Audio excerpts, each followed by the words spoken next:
I know I should hit record. I was actually, when I was researching for the show, I was watching like a YouTube video of a show that you were on, and they did that. Like it was like got you sitting down and getting your cup of coffee, and they're like, you didn't realize. And I have a cat now for some reason. Oh, so same. For everyone listening at home, if you hear a random meow in the background, it's because I now have a cat. I'm not necessarily a cat person, nothing against that, just not necessarily. But my girlfriend got a cat. She brought the cat here, and my children fell in love with the cat. So then she was like, I can't take this cat away from your kids. So now the cat it was with me. So then did she have to get another cat? Is that how that worked? No, it just gives her a reason to visit. You know. Because you're not enough. No, probably not. All right, let's get into the interview. So I have my first question for you is you say on your website that leaving corporate was an act of reclaiming yourself. I would love for you to talk about exactly what that means and why you felt that way. Yeah, absolutely. Well, first of all, thanks so much for having me on. We talked about before we started that, like, we kind of match unintentionally. Yes. I want to be like, yeah, right. I called Ryan. I didn't call him and tell him what to wear, and he didn't call me. So I really love this. And that kind of conversation, I never could have gotten away with in corporate America, but that's my personality.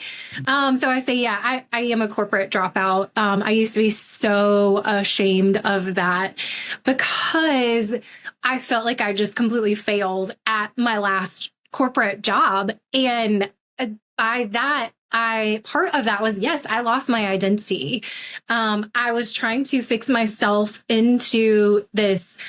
It was classic square peg, round hole situation that every day for 3.5 years, I was trying to be something that a leader in a position I was never meant to be in. The position was never meant for me.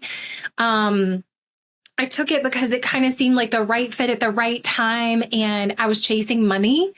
And I was like, I can do this. And after I got into it, it was just drudgery. And I was just like, I can't continue to do this. I truly lost myself in that position trying to find and figure out something that I was never meant to be. And that is heartbreaking, especially if you're someone who is type A go-getter, very driven, never says no. Like, I had no boundaries either. And that was another part of losing myself, is that I was working like 7 days a week, which is stupid, dumb. I mean, dumb. As passionate as I am about the work that I do now, and I love what I do, I don't work 7 days a week because your girl needs a rest. Everybody needs a rest.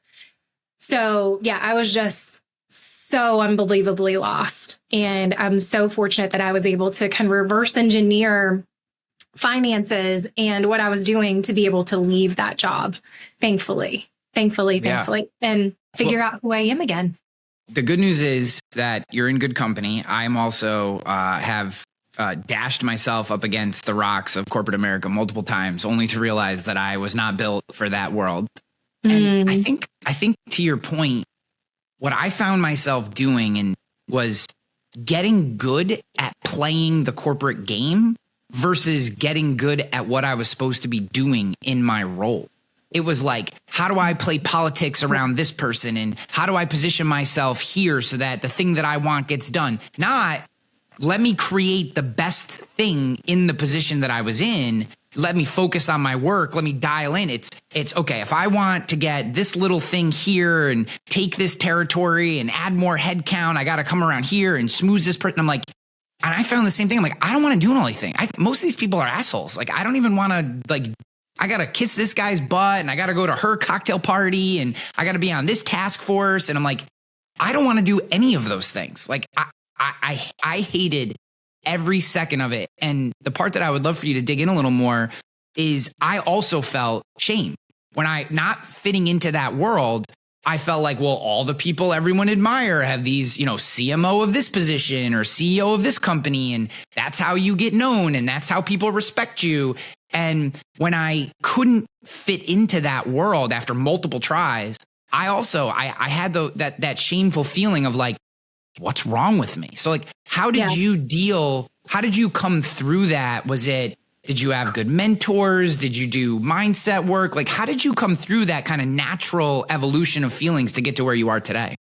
Yeah. Oh man, you like hit the nail on the head, and you just reminded me of, so you've seen a Christmas, no, not a Christmas Story. What is it? National Lampoon's Christmas Vacation. Mm-hmm. So Clark Griswold, he's wrapping up his last few days of the Christmas year, or of the year. He's getting ready to go on Christmas vacation, and the big boss comes by, and there's like all of the peons following him in a row. And he starts out like, yeah, Merry Christmas, Happy Holidays, Happy Hanukkah, Happy Kwanzaa. I mean, all the things. And by the time he gets to the end of the line, he's like, kiss my A, kiss his A, kiss his booty. I'm like, that's how it goes. That's how it goes. I feel like it's such a game. And it really did get to be a game. And I found myself talking differently to different people in the company. And I'm like, why can't I just be me?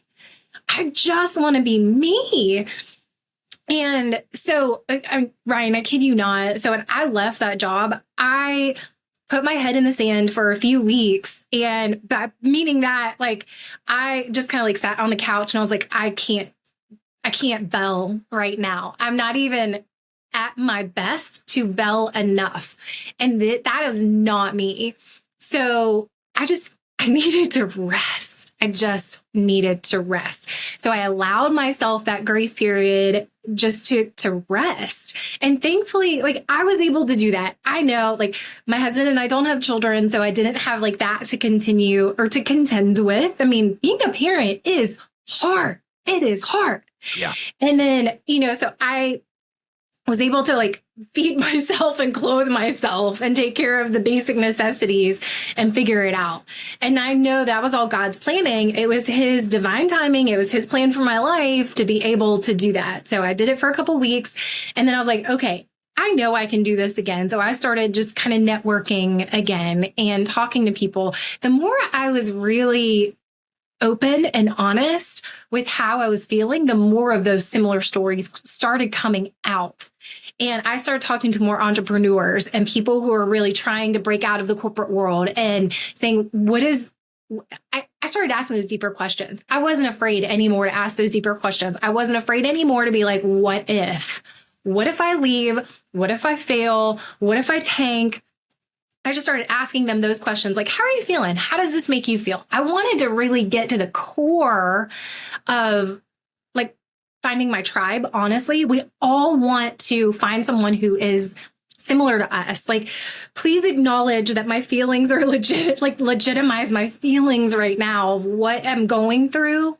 And if it's not, like, okay, then tell me that it's not like how I could be feeling in the moment. What was your experience? So I started asking more of those questions.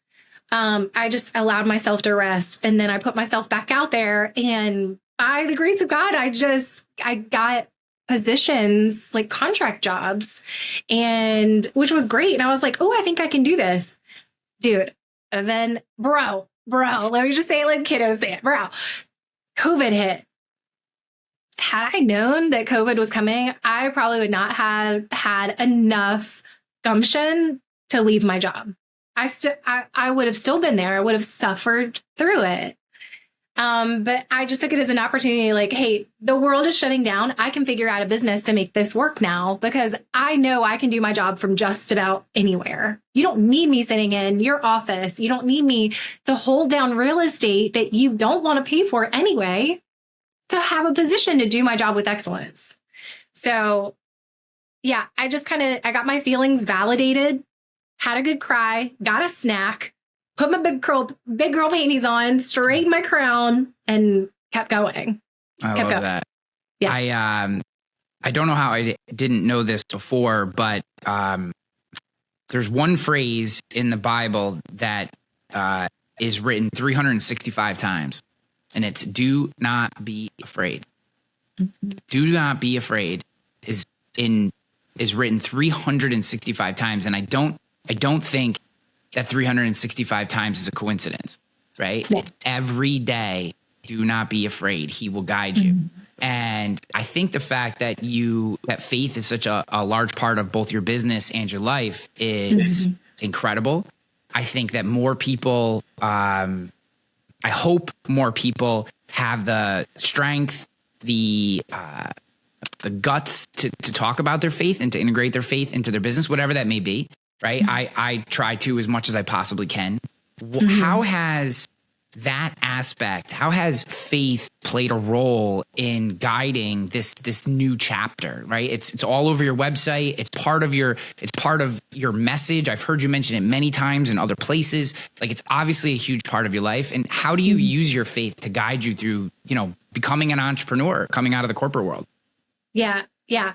So in the corporate world, it really wasn't something that I was open to talking about as much. It was kind of poo-pooed. It just, it was never a hard written statement rule. Like, do not talk about your faith. Do not talk about, your beliefs. It just wasn't something that I felt like I could be super open about. No one was really receptive to it. But it really dawned on me one day when I think I was listening to another podcast. I can't even tell you what it was. I listened to so many podcasts and listened to so many books that there was a phrase in it that said, at the end of our life, we all want to get to that point where you get to the pearly gates and you hear God say, "Well done, my good and faithful servant." Done is still action. And I knew that I had to continue taking action on my life. There was still so much to be done. I just didn't know what. And maybe this is it. Like, I feel like I've hit the jackpot doing what I do right now. And because I get to talk about my faith, I get to be open about that. And I've lost followers. I know there's clients that I haven't gotten because of it. Look, I don't care. I don't care, because at the end of the day, I know I'm going to be provided for. I'm alive. I'm healthy. If I weren't alive, I know where I'm going, which, like, that's not a bad place to be either. I'm going to heaven. Really? Not bad. So I really try and take that step back. And it's a hard look at what does my life look like without my faith and without my religion. I'm dust. I'm dead. There's nothing. And when I get to talk about my faith and my religion, I know that I light up. I get to ignite myself and ignite others to have that ability to go out and do what they were designed and created to do. I was designed and created to do this. And when I work on personal brands with my clients, I get to ignite them to go out and do what they were designed to do. And when I put it in those terms, they completely understand it. Like, look, we're all matches. When you strike a match, that is your personal brand, like, coming to life. And then you have this confidence in what you are doing and who you are, which could be the backbone. Like, you lean on your faith, you lean on your family, you lean on your friends. That gives you that confidence to shine even brighter to go out and illuminate the world that we are in. There's so much darkness. Like, why contribute to that darkness when we are all light? Go and be a light and do what you were designed to do. Yeah. So I get to talk about my faith, and it's an honor too. It's a blessing too. And we're called to talk about our faith. As Christians, we're called to talk about our faith and build God's kingdom. So I have a platform and I'm going to do it. I love that. One of the things that I find so interesting about people who have not embraced branding, have not built a brand, who fight the idea of doing that type of work, even what I think is kind of derivative work, which is marketing, right? It's very tough to do marketing without a brand, almost impossible. It often doesn't work. You're just kind of wasting dollars. But when people ask me about it, and I'm not a branding expert in any regard, my side is much more on the tactical marketing side. I've been a CMO and a CEO, and it's such a struggle for me, because to me, brand is so obvious. And people ask me about it, I'm like, it's a filter. It's the filter. Like, you want to know why you have crappy clients? Because your brand isn't strong. You want to know why people struggle to buy from you? Because your brand isn't strong. You want to know why your closing message doesn't connect with prospects, with vendors, with partners? Because your brand isn't strong. When your brand is strong, clear, and actually is a representation of who you are or your business is, then the people who connect with that message just self-select in. They're like, yes, yeah, that's the one right there. That's me. Like, I want that. Like that, either whether it's filling a gap in their life that they don't have, or it just immediately connects with who they are.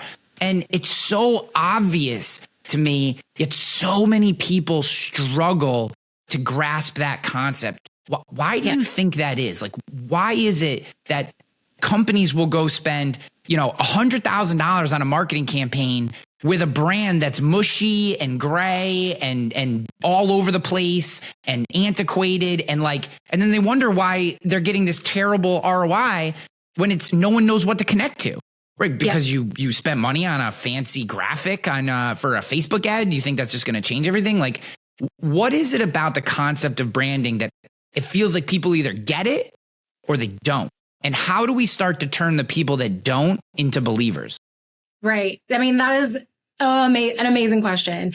So I think people still, two-part, people still think branding is for influencers. So they're like, I don't want to be the Kardashians. I don't want to be the next, Brady family, or, whatever that influencer is.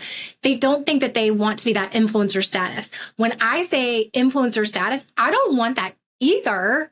I want to have a super strong brand that magnetizes my tribe, my audience of people towards me. I want to be attractive to them. I want to fill the gap of what they need, which is what you said. So I think that the pendulum is starting to swing a little bit more towards a more positive sentiment of having a personal brand, because I truly think that the statistics are getting out there. So 74, 75% of Americans trust someone with a personal brand. The higher the trust need, the more you need to have a personal brand. So what I mean by that is, someone if you're going to hire a doctor, dentist, lawyer, most of the time, the first place that someone is going to go to is your social media, or look for you on a website. They're going to see, they want to know who you are. If I'm going to have a surgeon cut me open, I want to know that they're not hanging out in the club the night before. I don't need someone trying to cut me open with a laser or with a shaky hand. I want to know who they are. What kind of bedside manner do you have? What's your reputation? So your personal brand it's your foundation of who you are.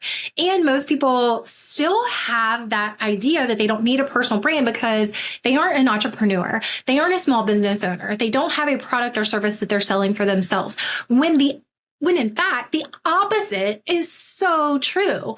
If you're sitting in a job in a cubicle, and if you ever have any hopes or aspirations of moving to a higher position, you need a personal brand, because you need to start developing that voice within you and have a public place to share your expertise.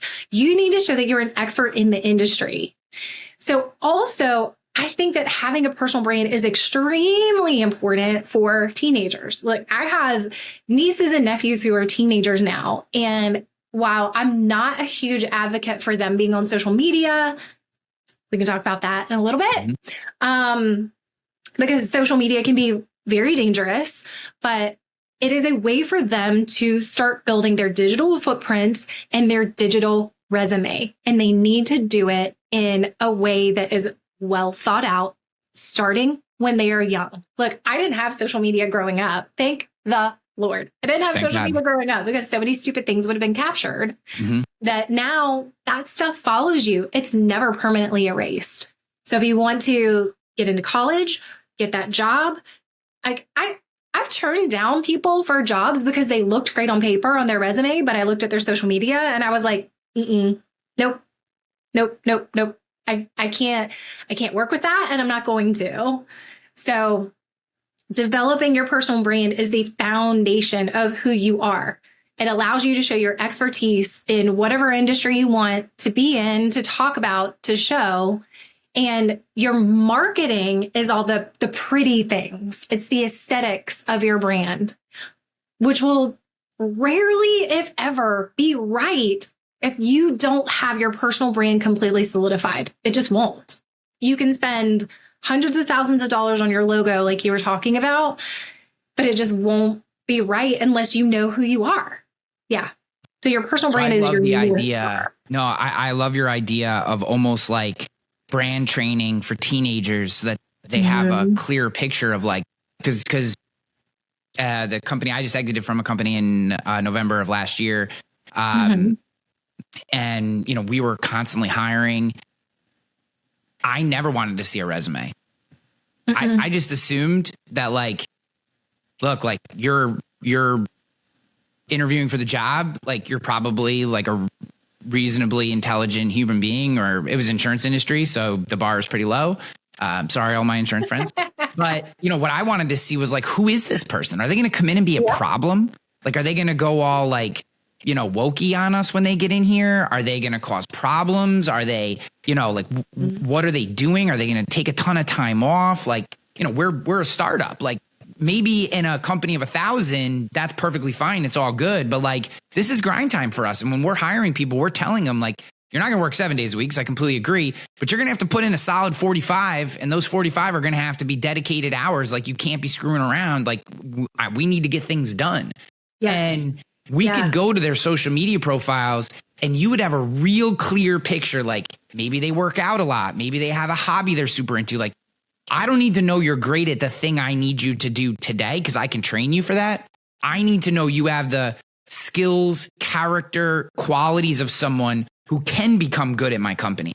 And I think today that is, especially for hiring, as more and more important than it is the actual skills to the job. Obviously, you know, if you're blasting rockets into space, you need to be a rocket scientist. But like, outside of some certain very technical professions, most things can be trained or learned. And what we really need to know, I think today, is who are you?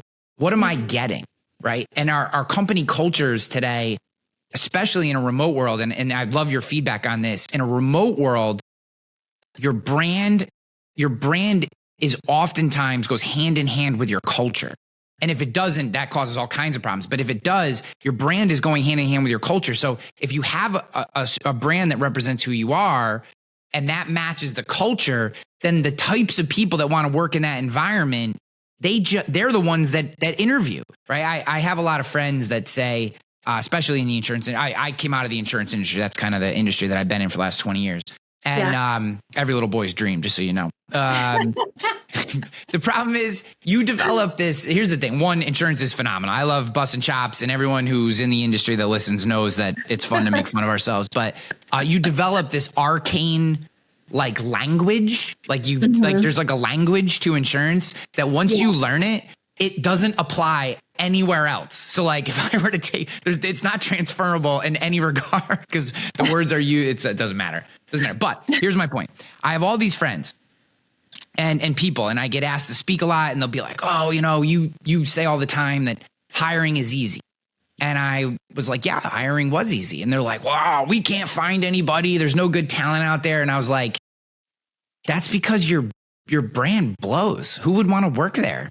Like, who would want to work there? Like, look at your logo looks like it was made in a dot matrix by a dot matrix machine in the 70s, right? Yeah. Your office smells like mothballs. Your building hasn't been updated since the 90s, right? Like, who's like, yeah, I can't wait to go work at that place. That place looks awesome. You know what I mean? Like, your social media stinks. There's nothing or non-existent. Like, no one knows what they're getting, so they don't want to come in. So I would love for you to maybe expand upon your thoughts of all this little diatribe that I went on. And really, I'd love for you to connect kind of this idea of brand and culture and how it equates to the people that we ultimately find. Yeah. Yeah. Well, and I previously said it, like your brand attracts your tribe. We are, as much as we think we're like business to business or, you know, business to consumer, customer directly, we're still human. We have to have that human interaction. We were designed that way. God designed us that way very specifically to want that human interaction. And I think that, you know, the pandemic, elevated that or escalated that in a manner that we crave that human connection. So whether we're in the same office space or not, we still crave that human connection. Like, I love having these, you know, Zoom calls with clients because you see parts of expression when you actually get to see someone versus just talking to them. So having a brand and having a well curated brand of what you see on your social media feed is what you're expecting to get also. So you want to be real, you want to be authentic. So there does definitely have to be that connecting point. You don't want to meet someone in person and be like, this is not connecting the dots for me at all. So you want to make it seem as appealing as possible to your audience. Part of your brand is knowing your audience. Your brand is not to serve you. It's not to serve Belle. My brand, Belle, is not to serve Belle. Ryan's brand is not to serve Ryan. It is to serve other people. What you do is a service. It is a product for other people. You've got to keep that in mind because that's the way that you attract the people who want what you have to offer, whether it's a service or product. The fact is that, I'm not doing anything revolutionary. How I do it is revolutionary because I'm the only one doing it the way that I do it.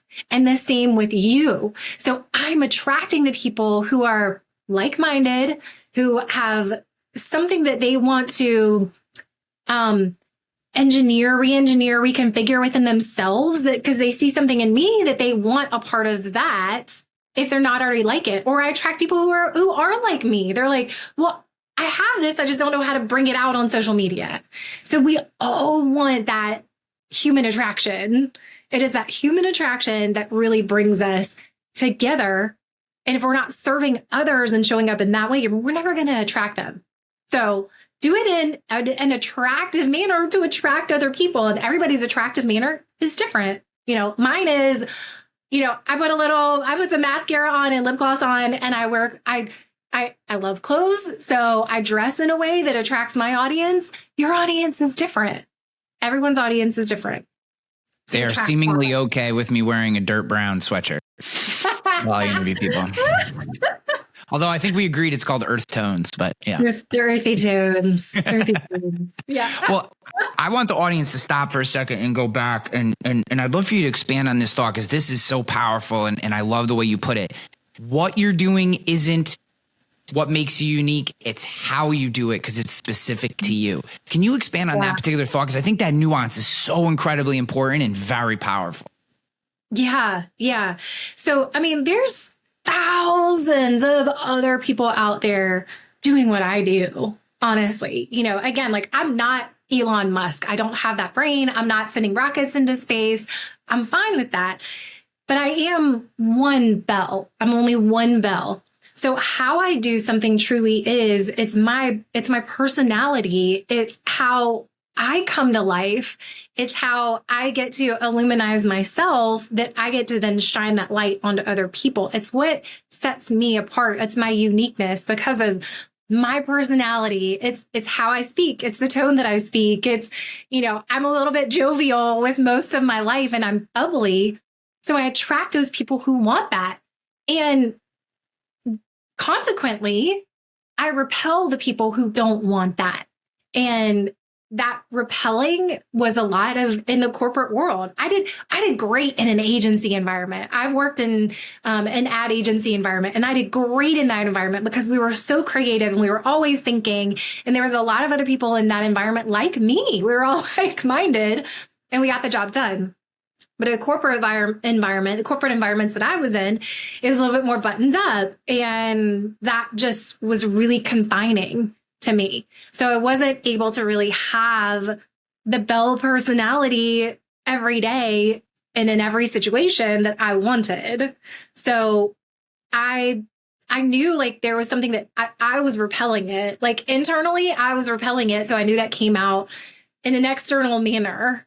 So yeah, I think that back to your original question, we're not doing anything that's super original, but it's how we do it. It's our personality that comes to life. We allow your personality to come to life, and you're going to attract the people who want to be attracted to you and who want what you have to offer. Yeah. It's funny. And I think I want to share an anecdote with you, and because it's my show, I can do whatever I want. So, no, I'm just kidding. I'm kidding. Well, yes, but no, I'm not going to do anything. Not going to do anything bad. But I think talking to your corporate to the corporate environment piece, and there's a lot of people that listen to the show who are ambitious, driven people who are stuck in corporate situations. So I'm sharing this story so that they understand. I think a lot of times corporate environments will suck you in because they'll tell you, hey, we love how you're bubbly. We love your energy. We love your viewpoint on the world. And we need that here. And I think they honestly believe it when they say it. And I'm talking about they as this big entity because the people who live and are successful in those environments, particularly the middle and lower levels of those environments, oftentimes have assimilated like the Borg, and it becomes this group think methodology. And what's funny is my company that I told you I exited from in November, the company that purchased me, when they purchased me, that was the pitch that I got, right? You're honest, you're upfront, you think forward, visionary, all this kind of stuff. You have these unique ideas on how things should be done. And we've been around for 50 years and we need that. We need that in here. And we're going to, and they added me to the executive team, and I got invited to one executive meeting, and then I was never asked back. And in that meeting, I'm sitting there, and this is my first one, and I'm like, oh, I want to contribute and I want to be part of the team. And I also can't help myself. I have, my brain is broken in a lot of ways. And one of those ways is like, I can't not participate. Like if I have a thought that I think can add value, it's probably a better corporate move to just keep that shit to myself, but I can't do that. So they roll out this new brand and they're all so excited and it costs hundreds of thousands of dollars. And, I know where this is going. It was fucking terrible. It was the worst, god awful, like lack of energy, like the guys who really need those ED pill commercial things. It's what I think they deal with every day. That's what I imagine when I think of this brand is like a guy struggling with ED. Like there's just no gumption, not to get gross. I don't know why that's the example that came to my head. I apologize. But it was just that weak, it was just nothing to it. So they go through the whole thing, and I stood up and I said, I kind of like the original brand better. And they're like, what? And I was like, yeah, it's old and it looks like it was made in the 80s, but it's also got a ton of character to it. Like, and everybody knows it. It's immediately recognizable. It's been around for 50 years. Like, and I think we could play on like this, how it is like got, 17 different features to it. And it's like this weird thing. I was like, but it's kind of got some personality. I was like, this has no personality. Like no one is going to look at that and feel emotionally connected to it. And then I sat down and it was like, I just dropped a bomb in the middle. Like no one knew what to say. Like nobody. Like they're looking around and I started to get that feeling of like, I probably should have kept my mouth closed, because then someone in the hallway was like, it's really, really, really bold of you to come in like that. Like they're trying to like pump me up and I'm like, that means I'm fucked. Like I'm completely screwed. Like it was not the right thing to do. I should have never shared my opinion. And then I was never invited back to another meeting. But it's funny, like to your point, like I think I have two thoughts on that. At the time, I initially felt bad, not because one, I felt like I had hurt the people's feelings who created the brand. It's not their fault that they did a terrible job, because I think they were probably given a group think vision and they were trying to mash this group think vision the best they could. Like they're not untalented people. The work product they came out with was god awful and still is, but it's not their, I don't want to blame them. I didn't want to make them feel bad. I thought I was helping. And I think I could have conveyed the message better. But what I took away, and this goes to your branding, is that this is who I am, right? They wanted this. This is who I am. They got exactly what they wanted. And if they don't actually want it and they don't invite me back again, I'm going to be okay with that, because I'm not going to make the mistake that I made in previous lives where I kind of succumbed to the Borg and allowed myself to be boxed in. Like, I'd rather be the black sheep than just fit in with the crowd and bow along like everyone else. You have taken that and created this amazing brand. And guys, if you go to Belle's website and check out the work that you do and how you present yourself, it's phenomenal. Like, how do the people who believe what we're talking about, right? They're bought in. They're listening to you. They believe it. Where do they start with this? How do you start to do as we started with? How do they start to reclaim themselves if maybe they don't have the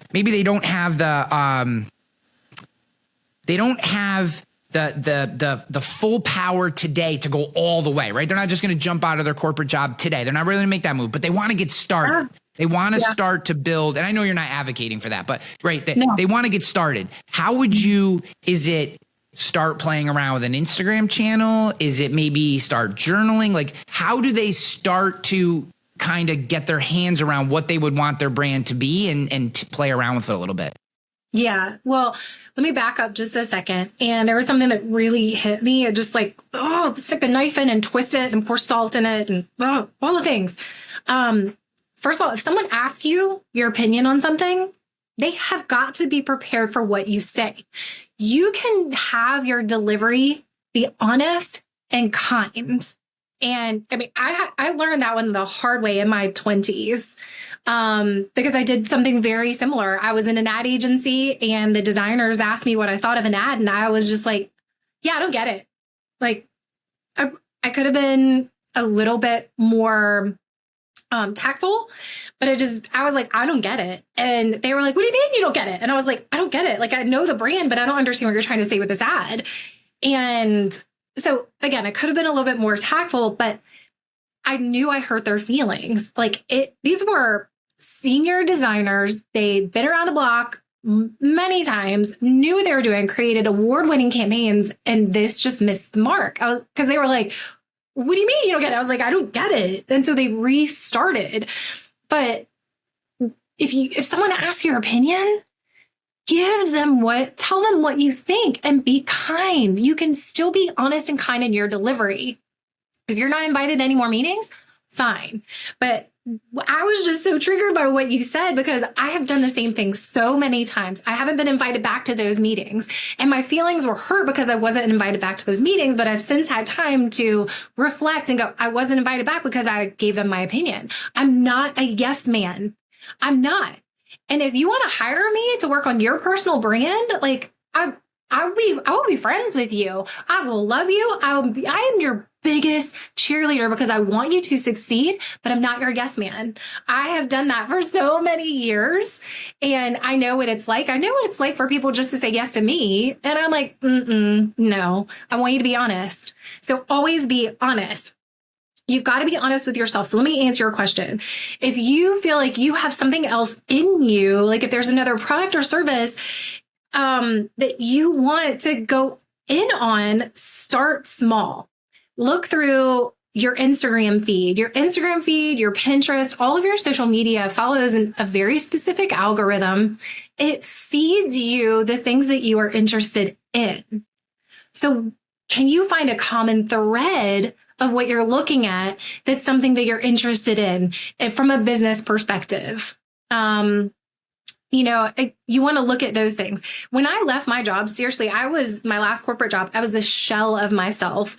And it took me a while to say, okay, well, maybe I'm going to blow everything up. I'm going to burn the ships and I'm going to do something completely different.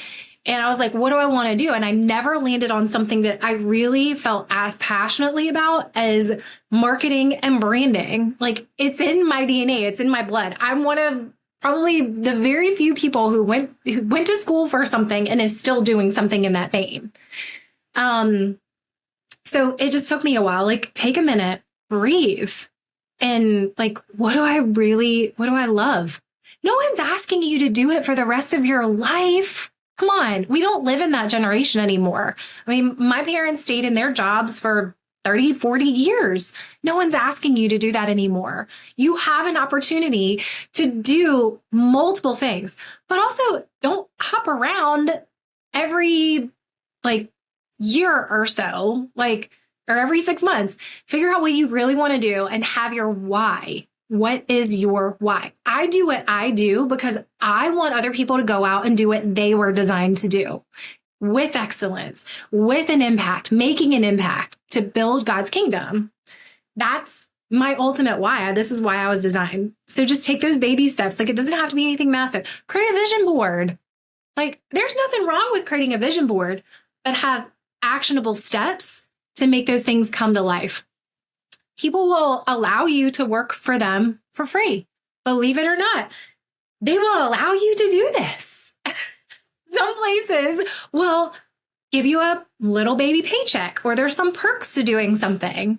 Like, if you think you want to be a sports analyst, go shadow someone for the day. I had so many internships growing up, but such fun experiences. Like, I was a DJ one summer because I wanted to be on the radio. You're scratching the ones and twos? Oh yeah. But it was classic rock. So I was I was 18 years old, long blonde hair. But I worked at a classic rock station. They were like, do you even know what classic rock is? And I was like, yeah, I do. So I did it. I was morning drive time radio personality with these old guys. I mean, they were like in their 40s, Ryan. They were ancient. I was like, you guys are so old. And now I'm that age. I'm like, ooh, time to change. Yeah. I know. My kids the other day said, so I'm 43, and my kids the other day made a reference to me being old. And I'm like, I had to stop for a sec, because I was like, in my head, I'm still a kid. Like, I still think about myself like a kid, because I'm like, I look at my dad, he's like 68, you know what I mean? I mean, he's old, I'm not old, he's old. My kids are looking at me, calling me old. I'm like, I'm still a kid. What are you talking about? I still listen to rap music, you motherfucker. I don't know. It's just funny. It's funny how all that works. But no, I think your point is dead on. And I really like the idea of, if you want to be this other thing or a hobby, or if you think a hobby could become a side hustle, one of the barriers that I try to break down when I talk to people is there's this, especially in suburban America, and I think this is particularly true with men, although it may be true with women. I just deal with a lot more men, is that the idea of a side hustle or a second job feels somehow like they're failing.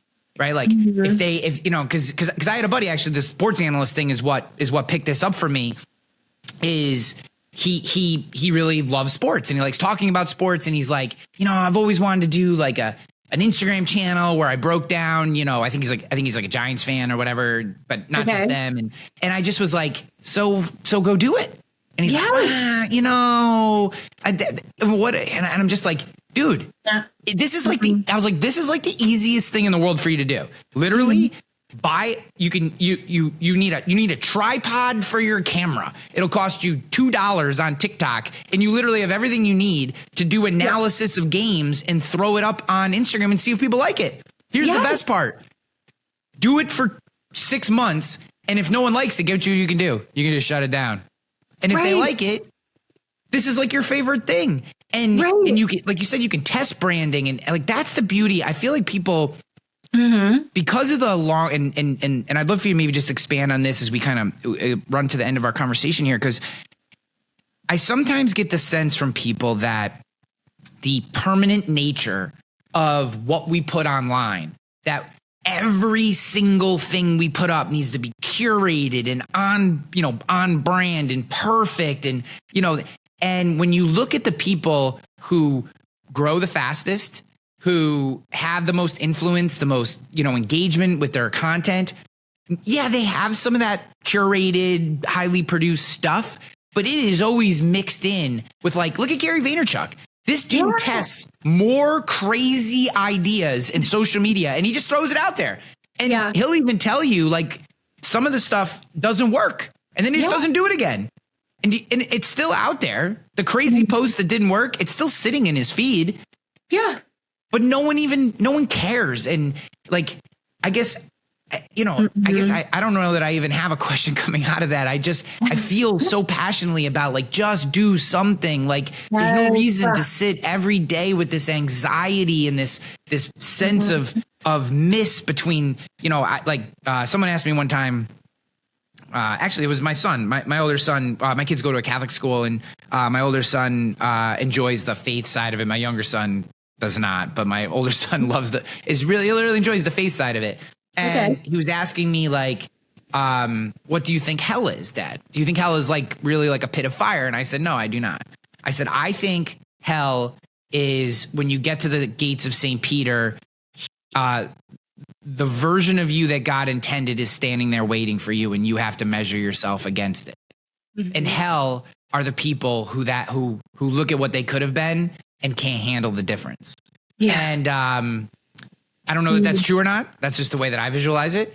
But I was like, the only way to get to be that version of you is to do shit. If you're just standing, sitting in place, like, man, it kills me.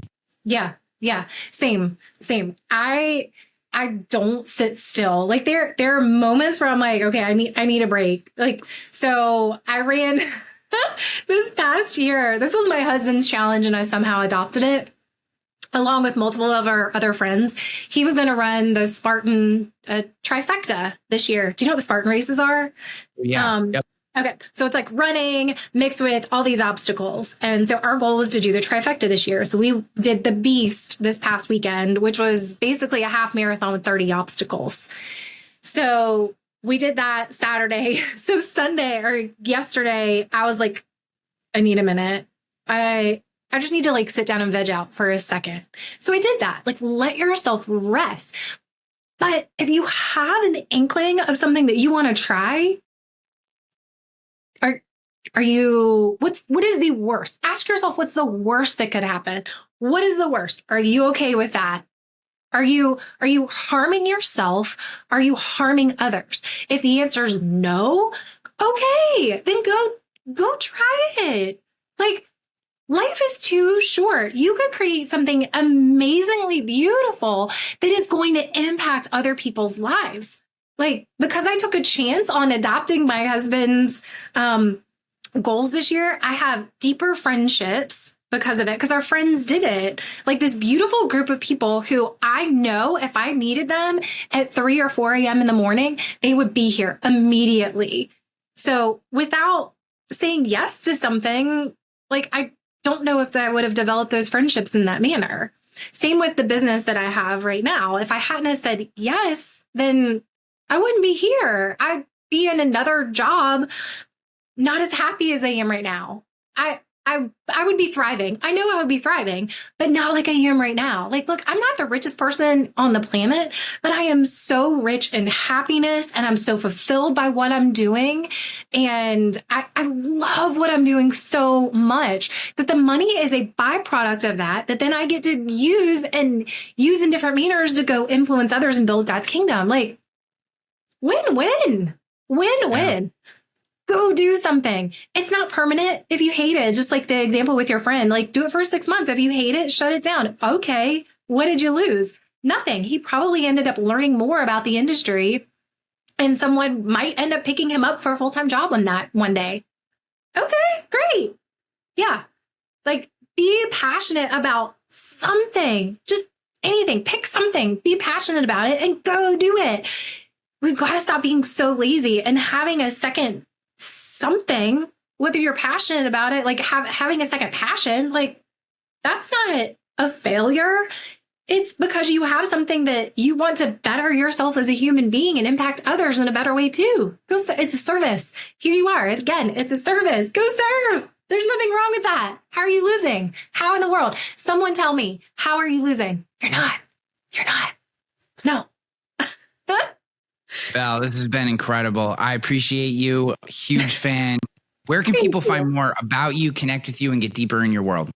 Absolutely. So I would love to hear more from your audience. Like, what do they want to know about their personal brand, their style, their faith? You can find me on Instagram at Belle Rape, BelleRape. Yes, that is my last name. I'm married into it. 21 years going strong, baby.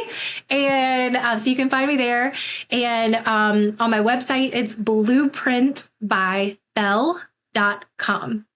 Guys, and then we'll have LinkedIn links also in the show notes too, so you can connect where you're listening, watching. Just scroll down, you'll find those links. Highly recommend the connection on both Instagram and your website is phenomenal. There's like a couple pictures from your clients there. Like one is the guy with the blue suit. It's a black dude, and you got like the upshot with like a badass car. And I was like, man, I fucking love that picture. I want to be standing in that picture. I love it. So appreciate you. Thank you so much. And just thank you for the time. Thank you so much, Ryan. I am truly appreciative too. Thank you. Thank you. This has been so fun. Awesome. Let's go. Yeah, make it look easy. Hey, stand up. Thank you for listening to The Ryan Hanley Show. Be sure to subscribe and leave us a comment or review wherever you listen to podcasts. Came in the game for me. I never switched up, no change in me. The only thing changing.